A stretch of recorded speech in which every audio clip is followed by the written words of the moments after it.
This here is Kevin. This is our kitchen. How you doing? Kevin designed that motor block, right? Mm-hmm. Indy?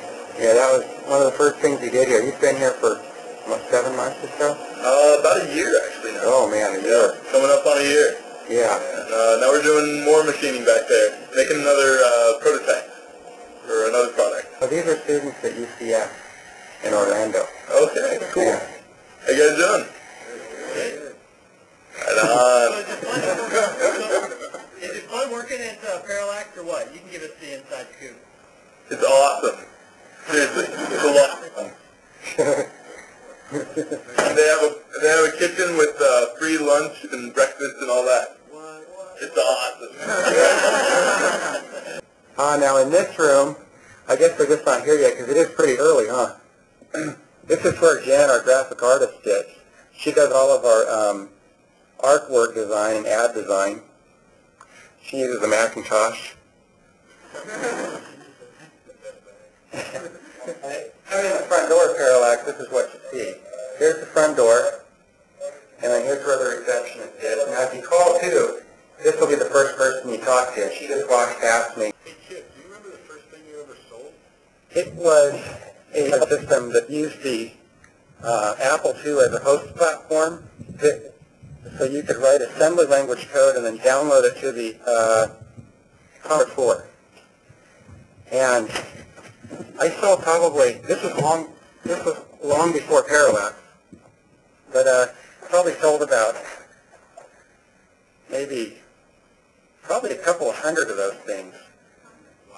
But a lot of video game developers would use them to write software for the Commodore 64 because the Commodore 64 never did have any really mature development tools for it.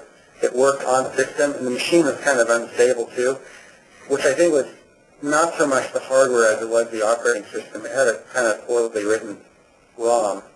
But the Apple, in contrast, was a very stable machine, and it had good, mature 6502 assemblers and things. So I made a system that would allow you to compose all your assembly code on the Apple II and then target it. You shoot it over to the 64 and execute it. That was your, oh, I'm sorry. That was your first company? That was the first company? Yeah, well, it was something, I got a business license when I was, let me think, I was a freshman in high school then, so I was probably 13.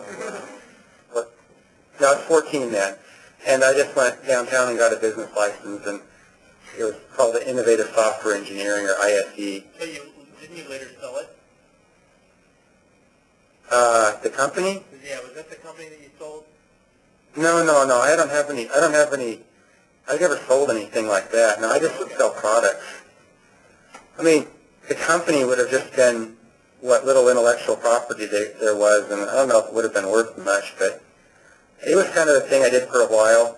And then I also made this thing for the Commodore 64 that would copy software. So once applications were running inside the machine, you could flip a switch and it would create a non-maskable interrupt, which would then bank in some special code in a RAM chip on a little plug-in card I made that would then kind of go about saving off the memory, rebooting the machine, and saving all the memory image to disk, and then later it would go through and compress it and put a little bootloader in front of it so you could, store like 4 or 5 games on one floppy disk. And we sold about 7,000 of those things. Now, I was a junior in high school when I did that. Hey Chip, being that you started so young, like your production costs, how were they at the time, and how did you manage it? Did you like have a part-time job, cut grass or something? Let me think about that. No, I didn't really have any. Every job I've ever had, I got fired from. I had a paper out, and I remember riding my bike down the street late, and there would be angry old people standing out in their driveways, because the paper's really important to them, And then I'd be all dirty and everything, and I'd be handing them their paper, and then I'd see my school bus go by with my friends on it. But now I never could hold any of those jobs, but this is just all I've done, in my life work-wise, and thank goodness I've got something, I like to do and I'm okay at, and it's able to pay the bills.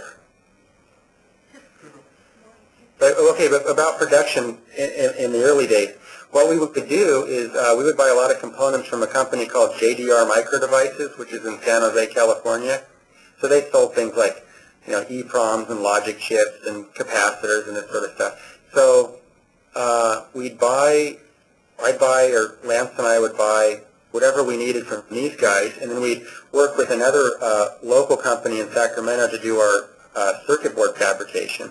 And circuit board fabrication was always the big thing that cost the most money, right? Because it might be $200 or $300 to do a run of circuit boards, which is a lot of dough. And in contrast, the parts to build a circuit board might cost $5 or something. So that was our biggest expense was, the circuit boards. In contrast, today the biggest expense is when we go out and get a chip made. After we finish the artwork, we've done, what's called the tape out. That's when you get all of your mask data ready in this GDS2 format, and you send that off. And then to get a chip back might cost like $40,000 or more.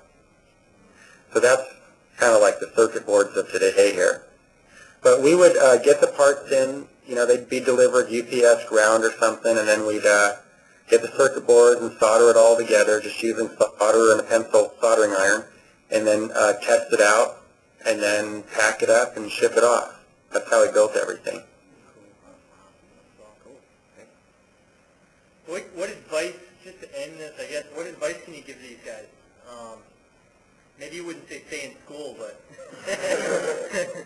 Well, I guess I'd say, do whatever it is you really like to do, because that's probably what you're going to do well. I mean, this whole electronic thing, may not be suitable to all of you, and there's something else that you might rather do. I mean, everybody's probably got something that they're good at. They have some kind of aptitude. And I would say, try not to compromise and get boxed into something that your heart's not really into, because it's not going to be that enjoyable, and you may not be that good at it as a result.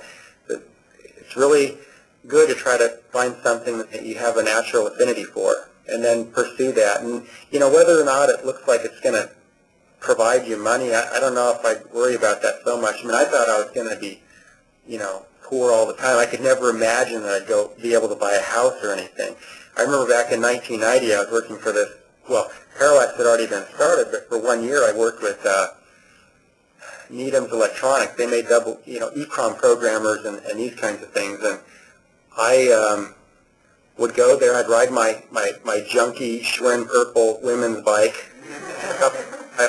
past AR that I dropped out of, and I'd go to this dumpy little building, and they'd smoke cigarettes in there all day long, and there was also an auto body place next door, and these horrible fumes that always drift in the afternoon and combine with the cigarette smoke. But this is where I worked, and I worked there for a whole year and did a big programming project where I did the firmware for one of their device programmers. And I had no money, and I was like happy whenever it was lunchtime, and I'd bum out with Alan, and he'd get me lunch. So I'd be dreaming for like 2 hours before lunch, hey, what are we going to have for lunch today? Are we going to go to Togo's? I'll get a taco salad. And so this is, I never imagined that I'd have any kind of steady revenue stream or anything, but we just kept, doing what it was we liked to do, and slowly things kind of congealed, and they took form, and they went in a direction. But just do whatever you seem to have some natural affinity for, and don't get boxed into something that is, not of your liking, because it's just probably won't be that rewarding. You may not like it. But I mean, who knows? For some people in their life, maybe their career it's not the focal point of their life. Maybe that's not going to mean that much to them. Maybe that's just something they did that was tangential to, their family, or something that was most important to them. Well, thanks a lot, Chip. Well, thank you for your interest. I hope this was somewhat edifying.